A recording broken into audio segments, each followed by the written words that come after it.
my daughter shouted. "You will never be like my father-in-law. He is better than you." This was when I refused to fully fund her vacation bills with her husband. I didn't react. I just smiled and hung up the call. 2 months later, she came back begging.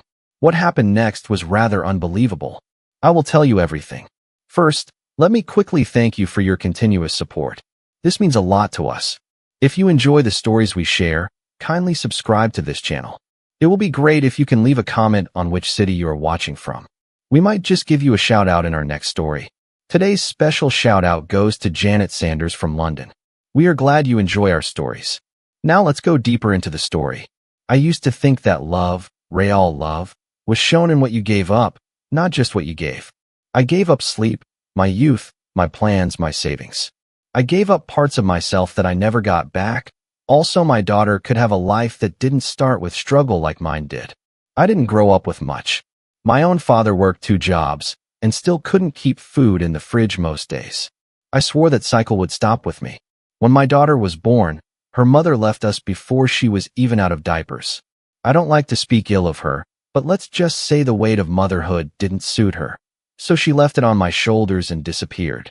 And from that moment forward, I became everything.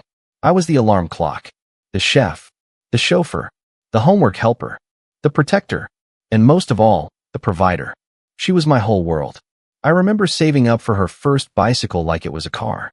I skipped meals so she could go to summer camp. When she wanted to join ballet, I worked weekends fixing HVAC units in strangers' homes just to afford the classes. I remember driving home with dirty hands, aching knees, and a proud heart because I knew she'd smile when she saw that pink tutu. I always told myself I was building a foundation for her to stand taller than I ever could. And for a while, I believed she appreciated it. She got into a decent college, one I paid for entirely, and I kept working like I had no back pain, like I wasn't getting older, like I didn't have my own dreams once. I thought that's what fathers were supposed to do. Sacrifice. And I never asked for anything back. Not a dime. Not even a thank you. I just wanted her to be happy. I thought that would be enough for me. But things started to shift when she met her husband. At first, I was hopeful. He seemed polite, came from a wealthy family, and I naively believed this meant she'd finally get to rest, that someone else would take on the burden I had carried for 2 decades. But that's not what happened. Instead, she brought those expectations with her. Suddenly, I noticed that when she said, "We want to travel," it meant I was expected to foot the bill. When she said, "We're buying a house," I was asked to help with the down payment. Not once, not twice, but again and again. Her husband, for all his father's wealth, was always just a little too comfortable letting me pick up the tab. And she never stopped to ask if I could afford it, if I even wanted to. It was just assumed. Daddy always says yes. Daddy always provides. I ignored the red flags at first. I told myself it was a phase, that maybe they were just getting their footing. I kept telling myself that eventually, she'd learn to stand on her own. But instead, the entitlement deepened. What used to be requests turned into demands. And what used to be appreciation turned into expectation. Then came the phone call, the one that changed everything. She called me, casually, and started listing vacation plans, a resort in the Bahamas, first-class tickets, spa packages, private excursions. I listened quietly, waiting for the punchline, assuming this was one of those things she was just excited to share. But then she paused and said, "So we'll need about $7,000. I figured you could transfer it by Friday." Just like that. No hesitation. No question. Like I was her ATM, not her father. When I told her I wouldn't be covering this one, her tone changed like a switch had flipped. She wasn't disappointed. She was furious. "Are you serious? My father-in-law would never treat us like this," she snapped. "He respects us. He supports us. You'll never be like him. He's better than you." And there it was. That was the moment. The moment that unraveled every sleepless night, every second job, every holiday I spent alone so she could have a better one. My daughter, the little girl I rocked to sleep when she had nightmares, had weaponized my love and compared me to another man like I was some failed draft pick. And yet, all I did was smile. I didn't argue. I didn't defend myself. I just said, "All right," and hung up the phone.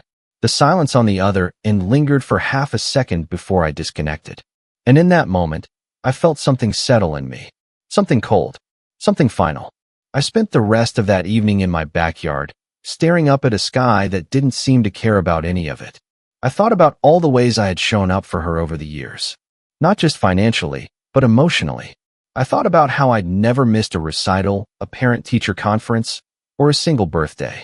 I thought about how she used to run into my arms after school, how she'd fall asleep on my chest during movie nights. Where had that little girl gone? Was she still in there somewhere? Or had she been replaced entirely by this entitled stranger? I didn't know. And for the first time in my life, I didn't care to find out. I was tired. Tired of begging to be seen. Tired of being loved only for what I could offer. So that night, I made a decision, not in anger, but in clarity. I was done being her provider. She wanted her father-in-law to be better than me? Then she could go ask him to keep the lights on. What she didn't realize was that by crossing that line, she hadn't just insulted me. She had cut the very rope that held her life together. I had never asked for credit, never even wanted praise, but I did expect respect. And now that it was gone, so was I, quietly, completely, permanently. I didn't sleep the night after that call. Not because I was upset. Anger wasn't the dominant feeling. It was something quieter, heavier. I lay in bed staring at the ceiling, not replaying her words, but absorbing what they meant. This wasn't a tantrum. This wasn't just a spoiled child lashing out. This was who she had become. A woman who could look at the man who built her life and call him lesser because he wouldn't finance her next vacation. And it wasn't just her words that haunted me. It was the calm with which she said them. Like she'd been holding that comparison in her back pocket, waiting for the day she could throw it at me like a rock through a stained glass window. I didn't toss and turn. I didn't cry. I just lay there, motionless, feeling the weight of finality press down on my chest like a slow, invisible hand. The next morning, I canceled every automatic transfer connected to her. I started with the credit cards. She had two under my name. She was authorized on both, with limits she'd been bumping against more and more often. I deactivated them without a word.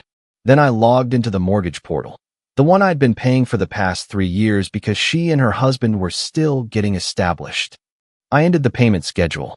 She'd get a notice by the end of the month.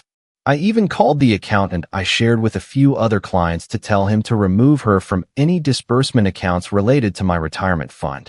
Every link between my money and her life was cut, systematically, like I was cauterizing a wound. It didn't feel like revenge. It felt like freedom. Like I was finally choosing myself after years of choosing someone who saw me as a transaction, not a man. For weeks, there was silence. No calls. No texts. Not even a passive-aggressive email. I assumed she'd noticed, but her pride, or perhaps her delusion, kept her from acknowledging it. I didn't mind. The quiet was peaceful. For the first time in decades, I wasn't checking balances to see if someone else's expenses had drained my account. I wasn't looking over my shoulder waiting for the next favor to be requested. I started going on walks in the morning, long ones, just me and the open sky. So I answered, "Daddy."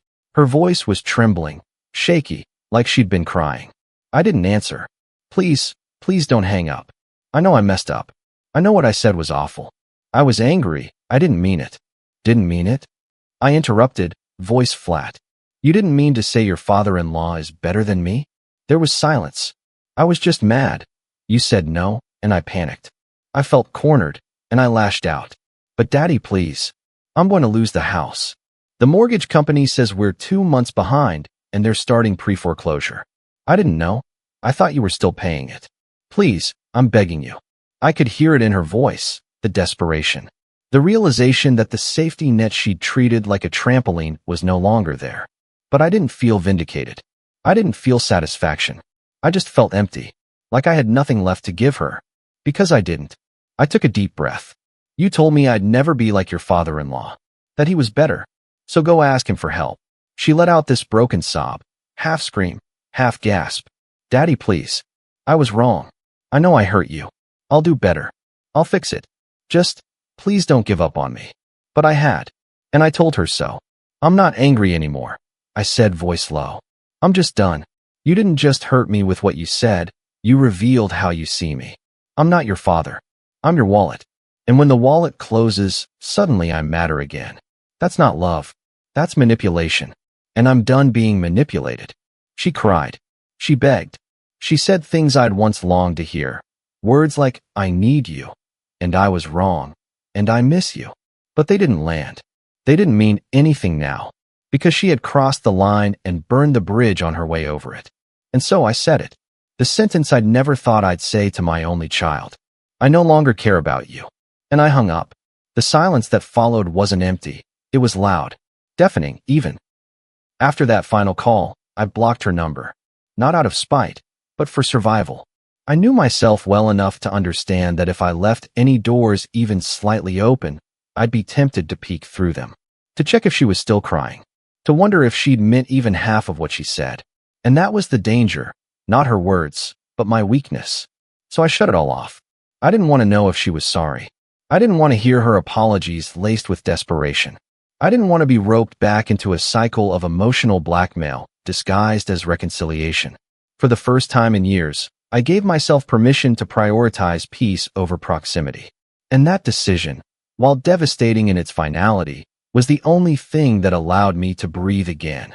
The first few days were quiet in a way that felt foreign. I didn't realize how much space she had occupied in my mind until she wasn't there anymore. No more constant worry about whether she needed something. No more checking my phone during lunch breaks to see if she'd send a passive-aggressive text about money. No more mental math about how to afford her lifestyle while still pretending I was okay. Instead, my thoughts were my own. I started sleeping through the night. Deep, uninterrupted sleep like I hadn't had in years. I cooked full meals, not just microwave leftovers. I found myself humming while folding laundry, something so trivial, yet so telling. It was like I'd been holding my breath for a decade and didn't even realize it until I finally exhaled. Still, healing isn't linear. Some nights were harder than others. There were moments when I'd catch myself picking up my phone, muscle memory guiding me to text her about some movie we used to love or a song I'd heard in the grocery store that reminded me of the drives we used to take. I always stopped short. I'd put the phone back down and remind myself, she made her choice. That mantra became my anchor. Because as much as I had cut her off, a part of me still mourned. I wasn't mourning the daughter who screamed at me over money. I was mourning the little girl who used to crawl into my lap after nightmares. The one who once made me a Father's Day card out of printer paper and glitter glue, who said I was her hero. That girl was gone. Or maybe she had never really existed beyond the lens of my own hope. The mortgage company sent a notice to my address by mistake about a month into the silence. Apparently, they hadn't updated the billing contact. The letter was cold, impersonal, just a sterile update that the account was now in default, and that legal proceedings would begin if payments weren't resumed. I held the paper in my hands for a long time, staring at the bolded words like they might rearrange themselves into something softer. But they didn't. I put the letter down and went outside to mow the lawn. There was a time when something like that would have sent me into a spiral, frantic, heart-pounding anxiety over how to save her. But that time had passed. She was an adult, married, allegedly supported by the better man. Let him figure it out. Let her feel the cost of biting the hand that built her world. Eventually, the silence became not just bearable, but sacred. It gave me room to think, really think, about what I wanted from the rest of my life. I was in my late 50s, still healthy, still working part-time because I enjoyed the rhythm of it. But I'd spent so long as a one-man rescue mission that I'd forgotten I was allowed to have dreams of my own. I started painting again, something I hadn't done since I was a teenager. Bought a cheap set of acrylics and a few canvases, set up a little corner in the garage. The first painting was awful, clumsy brush strokes and muddy colors. But I loved every second of it. I wasn't painting for praise. I wasn't providing. I was just creating, just existing. Linda, the woman from the book club, started dropping by more often. At first, it was just casual. She'd bring me muffins from the local bakery or ask if I wanted to join her for a community cleanup event. But over time, it grew into something more honest. She didn't pry about my daughter, didn't pretend to understand the depth of the wound. She just made space for me. And in her presence, I remembered that life didn't have to be a constant act of giving to others at the expense of yourself. One afternoon, we sat on the porch watching the sun dip below the tree line, and she said, "You know, Letting go isn't the same as giving up. I didn't respond. I just nodded. Because she was right. Letting go of my daughter wasn't defeat. It was survival. It was choosing not to bleed out trying to keep someone else warm. But silence isn't always one-sided. Rumors started trickling in. A mutual family friend mentioned seeing my daughter at her part-time job, something she'd scoffed at just a year earlier. Apparently, the husband's family had pulled back too, perhaps realizing that marriage didn't mean infinite handouts. And that was a hard truth to swallow. But in the silence, I found something I hadn't expected myself. Not the version shaped by duty and guilt. Not the exhausted provider or the walking bank account. Just me, a man who had loved hard, lost deeply, and still woke up every morning willing to try again. Not for her, not for anyone, but for himself. It started with a voicemail. I hadn't recognized the number, but something about the area code made me hesitate before swiping it away. I let it ring, let it go to voicemail. Later that night, with the house quiet and the lights dim, I listened to it on speaker. Her voice came through hesitant at first, like she didn't know whether to be angry or apologetic. "Hi, Dad, it's me. I know you probably don't want to hear from me right now, but I need to talk to you." She paused, like she was about to hang up mid-message. I don't even know what to say except, "I'm sorry. I'm really sorry. Please just call me back." She didn't cry, not in that message, but I could hear the edges of panic starting to fray. The kind that only shows up when the consequences start to arrive in the mail. I didn't call back, not out of cruelty. I was still sorting through the echo of her words from that night on the phone. "You'll never be like my father-in-law. He's better than you." That line still lived in my chest like a splinter I hadn't been able to dig out. Not because I believed it, but because of how easily she had said it. Like it had been sitting on her tongue, waiting for an excuse to escape. I replayed that moment more than I care to admit, not to torture myself, but to remind myself of the cost of letting her back in. I had spent years underwriting her lifestyle with the quiet assumption that love would someday be returned in full. Instead, I was handed a ledger of entitlement and a daughter who measured love in dollars and digits. Her sudden change in tone wasn't repentance, it was reaction. The bank card stopped working. The mortgage went unpaid. The better man didn't step in. And now, here she was, reaching back toward the safety net she'd once spit on. The next attempt came 3 days later. Another number. Another voicemail. This time she was crying. Not the performative, exaggerated kind. This was the guttural, messy sobbing that comes from genuine fear. "Dad, please," she choked out. "They're going to evict us. I got the notice today. I tried to talk to the mortgage people, but they said there's nothing they can do unless the full amount is paid. I didn't know it would happen this fast. I didn't know." Her voice cracked. "I messed up. I know I did. But please help me. I don't know what to do." I listened to that one twice. Not because I was moved by it, but because I was testing myself. Could I hold the line? Could I resist the old pull of rushing in to fix everything? And when the message ended, I sat there in the dark and whispered out loud, "No." Just that one word. No, not this time. She showed up at my house 4 days later. I saw her through the window, standing on the porch, hugging her arms to her chest like she wasn't sure if she should knock. She looked different. Tired. Smaller somehow. Like life had finally shown her what it was like to stand without scaffolding. I opened the door, but I didn't step aside to let her in. I stood there, arms crossed, waiting. She looked up at me through puffy, bloodshot eyes and whispered, "Dad, I'm sorry." It wasn't a grand apology. It wasn't followed by excuses or justifications. Just that. "I'm sorry." And for a moment, I almost believed that it came from somewhere real. But pain has a way of sharpening your instincts. And mine told me this wasn't about healing. This was about survival. She launched into it all at once. Words tumbling over each other.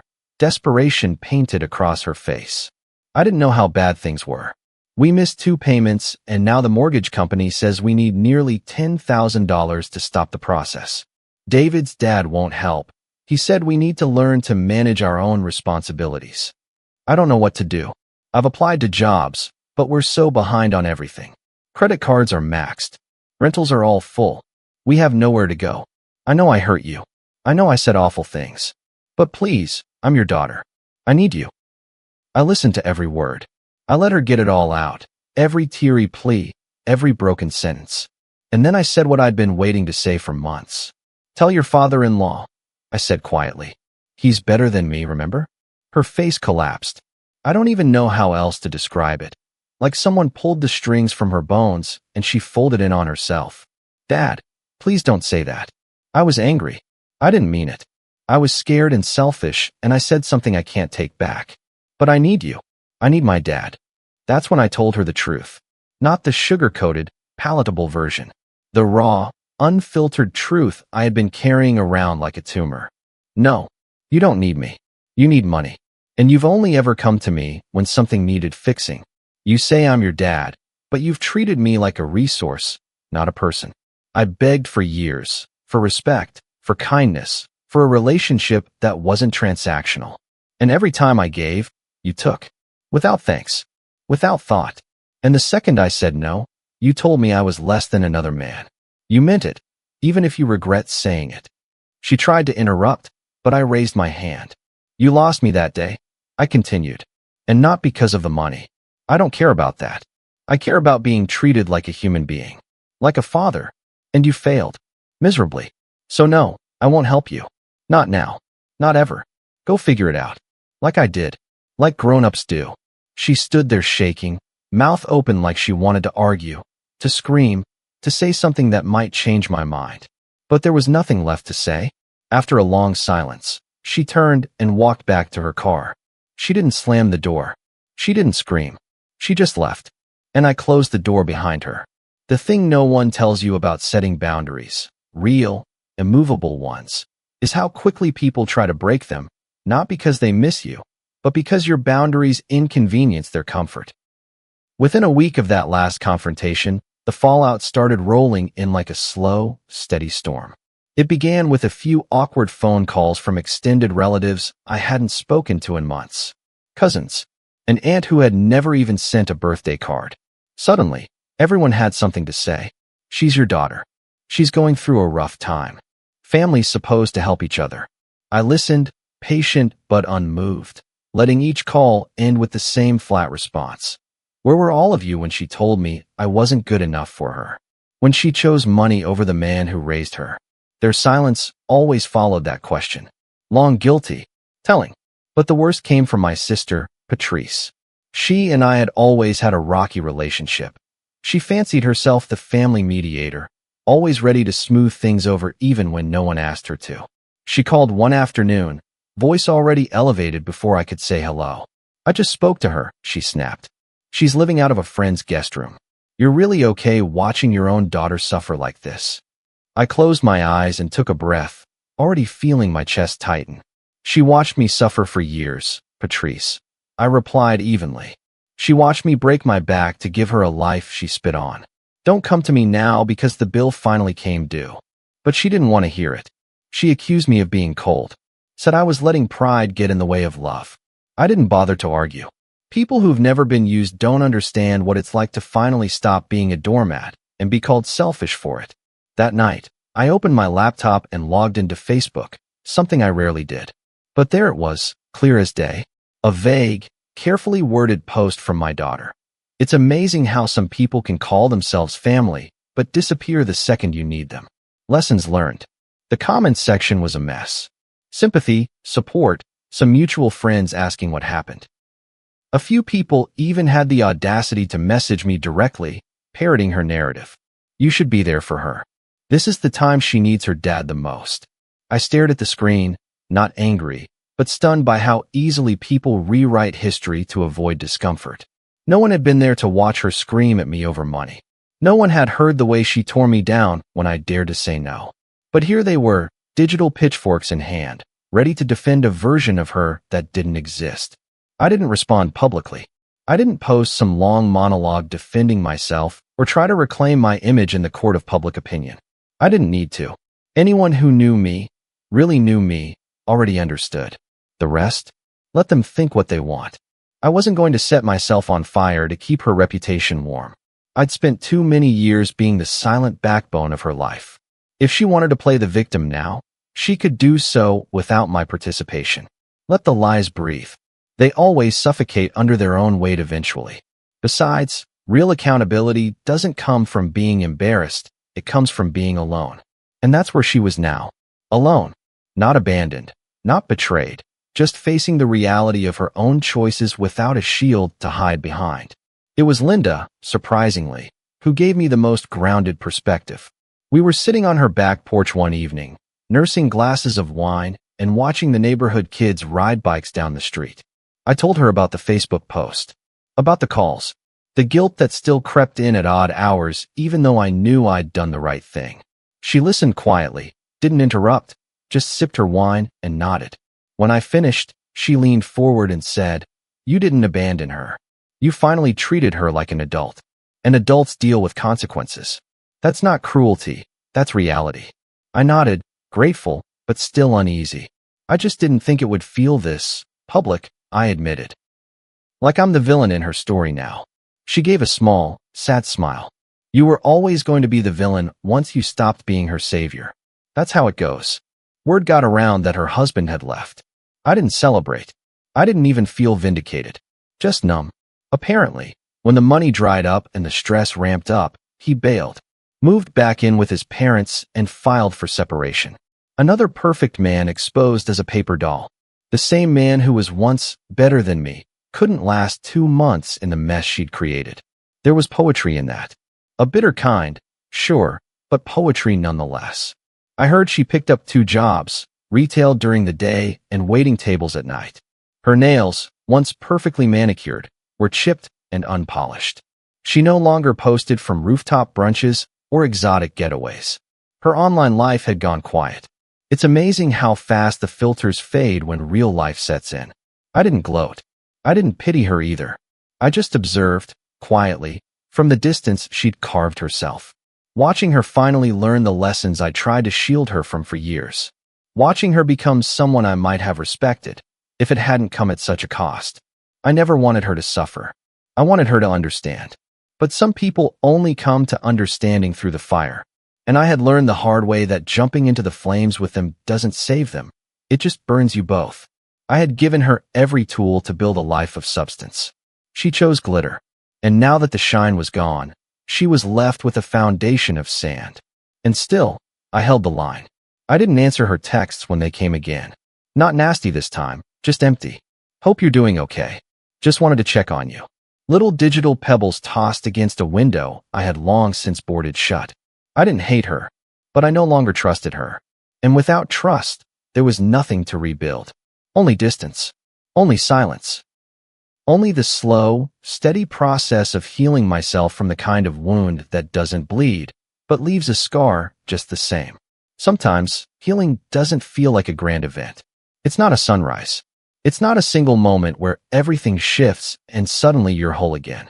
No, healing, for me, felt more like learning how to live without a limp. I still woke up some mornings thinking about her. Not always with pain, but with that kind of ache you get when you remember something beautiful that doesn't exist anymore. Like passing by an old house you used to live in and realizing someone else has moved in, painted over the walls, taken down the photos, and made it theirs. There's no hatred in that memory, just a hollow kind of peace. And I think that's where I finally landed, not in bitterness, but in understanding. I wasn't her father anymore, not in the way I used to be. That title meant something once. It meant safety, sacrifice, love. But when she used it as leverage, when she decided I was only worthy if I was useful, that's when she gave up the right to it. And I finally gave up the weight of trying to earn her respect. I started journaling, of all things. Linda gave me the notebook one Sunday afternoon. Said she'd noticed I had a lot on my mind, and maybe I'd find comfort in putting it somewhere private. I laughed at first, told her I wasn't much for introspection. But that night, I sat down and wrote a single sentence. I deserved better. And once I started, I couldn't stop. Pages poured out of me. Memories, thoughts, unanswered questions, anger that still bubbled up some days like it had just happened. But there was relief in the writing. It wasn't for her. It wasn't for closure. It was for me. A way to stitch up wounds that had festered too long under the surface. Every word was a thread. Every sentence a piece of myself I had ignored for too long in the name of being a good father. There was a moment, maybe 2 months after that final time she stood on my porch, where I stood in the hallway of my house and just listened. Not for anything specific. Just listened. And it was quiet. Not silent in a lonely way. Quiet in a clean, undisturbed way. The kind of quiet that comes when nothing is demanding your energy, your attention, your money. And in that moment, I smiled. Not a triumphant smile. Not a smug one. Just the kind of soft smile you get when you realize that you're finally free. Not because you fought your way out, but because you simply stopped holding the rope. She had pulled, and I had held on, letting it burn through my hands. But now, the rope was gone, and my hands were healing. Linda and I had started spending more weekends together. Nothing romantic. Not yet, though maybe that door was cracked open now in ways it hadn't been before. But mostly, she was just present. Gentle. She never asked too much, never offered empty advice. Sometimes we'd sit for hours, not saying anything, just being. One afternoon, I told her the whole story. Every detail. From the first moment my daughter asked for money for the vacation, to the night I hung up after telling her I no longer cared. I expected her to flinch, maybe judge me a little. But she just took my hand and said, "It takes a lot more strength to walk away from a toxic child than it does to stay and be abused in silence." That was the first time anyone had used that word, abused. I'd always thought of it as physical, violent, obvious. But no, emotional abuse is real. And it's just as corrosive, especially when it wears the mask of family. She didn't reach out again. Not with real effort. A few passive messages here and there.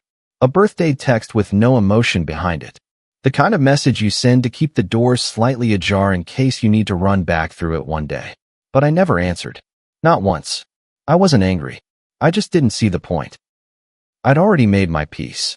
And responding would only reopen wounds that had already started to scar. So I let her go. Not in hatred, but in clarity. Because sometimes, love means knowing when to walk away before you lose the last pieces of yourself trying to save someone who doesn't want to be saved. She didn't want my help. She wanted my compliance. And I was done complying. Some nights, I still dream about her. Not the woman she is now, but the little girl she used to be. In those dreams, she's about 6 years old, running through the park with her hair flying in the wind, laughing. I'm chasing her, calling her name, and she turns back and says, "I love you, Daddy." Then I wake up, and for a few seconds, I forget. I forget the cruelty. I forget the distance. I forget the hurt. But then it all returns. And I breathe. And I let it pass. Because grief isn't always loud. Sometimes, it's just waking up and remembering what you've lost. And reminding yourself why you had to lose it. I didn't stop loving her. That's the hardest part to admit. I didn't flip a switch and feel nothing. I still love her. I always will. But love isn't always enough. Not when it's one-sided. Not when it's abused. Not when it costs you everything and leaves you with nothing but regret. So I chose myself. For the first time in my life, I chose my peace over someone else's comfort. And I've never been more certain of anything. If you've ever had to walk away from someone you love to protect your own peace, you're not alone. This story isn't about revenge. It's about clarity, boundaries, and survival. Have you ever reached a breaking point with a family member? Share your story in the comments. And if this hits close to home, don't forget to like, subscribe, and hit that bell. Stories like these deserve to be heard. See you soon in the next one.